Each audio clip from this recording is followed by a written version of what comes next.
Živjo, jaz sem Urban Praprotnik, tekaški trener Intersport. Vas mogoče zanima, zakaj si je smiselno učiti tehnike teka? Zakaj je smiselno piliti naš slog teka? Pri približno enem letu se večina otrok nauči hoditi. Pri približno 2 letih se večina otrok tako rekoč samodejno nauči tudi teči. Tudi moji otroci niso izjema. Sami so se naučili teči. Zakaj sem torej prepričan, da bi bilo zelo koristno, če bi vsi tekači čim več vedeli in tudi čutili tehniko teka? Zakaj ni dobro, da tečemo čisto spontano? Že več kot 20 let se ukvarjam s tem vprašanjem. V tem času sem pomagal k boljšemu teku že več kot 4000 tekačem. Sčasoma sem res ugotovil, kje se skriva izvorni greh, izvorni problem naše tehnike teka. Zakaj ta ni spontano optimalna? Morda je najlažje to predstaviti, ta problem, ta izvirni greh, pri sedenju. Če se jaz usedem, pokončno, le toliko časa, dokler želim tako sedeti. Če na to ne mislim, bo telo izbralo malo drugačen slog sedenja. Čez 10 do 15 sekund, brez razmišljanja, bo telo izbralo takšen način sedenja. Zakaj? Zato, ker je to bolj varčen način sedenja. Manj mišic dela in zato se varčuje z energijo.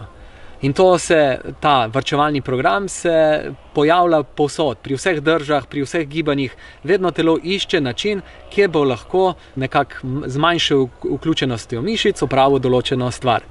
In to je enako pri teku.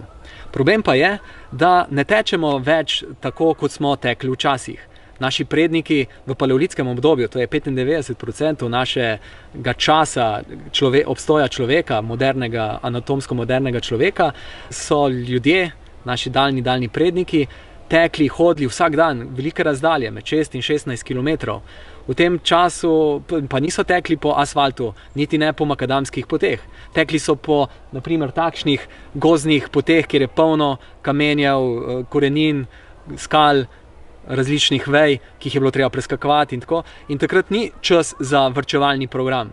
Takrat je treba biti pri stvari, teči aktivno stopati na tla, paziti, da si ne zvijaš gležnja. Po ravnih podlagah pa človek vedno v bistvu kar spontano se mu vključi ta varčevalni program, ko začne šparati z energijo in manj aktivno začnemo teči. Zato, če želimo izboljšati naš slog teka, moramo ga ozavestiti. Ozavestiti ga, da vemo, zakaj stopiti tako, zakaj ne drugače. Po mojih izkušnjah kar okrog 90% rekreativnih tekačev teče slabše, kot bi lahko.